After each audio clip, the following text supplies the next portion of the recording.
choga diok mame arwai me tok pany enu magorano babo duel kwot goran lan magwa teme en booth barame tel bel bakuen ga kel barame poloy kete wide chunga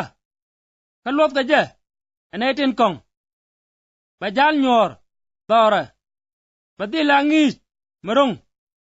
kache yong konga kache gwanga duno awot kache gwarola kache nog yone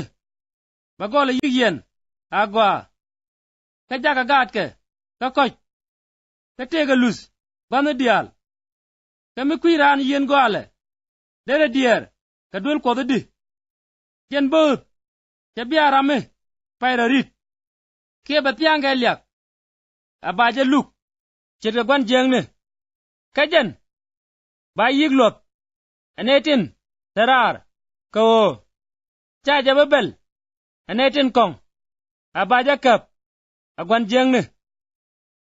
bonu dikene bigi yiga nei tijip yagaba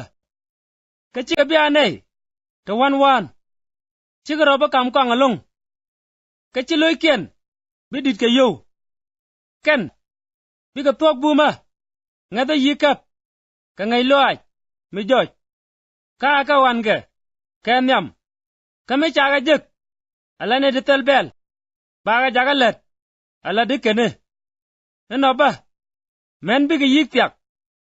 chiga bia jilom ka pat ga loy ken ka ngado ke re ngwane dial adikene kun ga kel karo ka yan ga gat ken kana gal ken agwa ko ken tile ragwa ala dikene chiga chiang mo gwa jek nyam nap ka big ro lyak re ngada dien metere kreso yechu en goro de mal ben gaji kaduno gore jirwane titi ko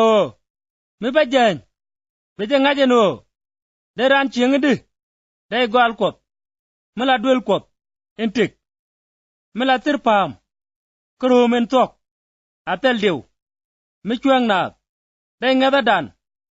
di de long chaja nyot re riang kaje tege chuong de yega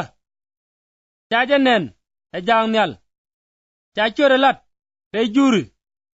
chaja ngat re wa chaja nang nyal re boya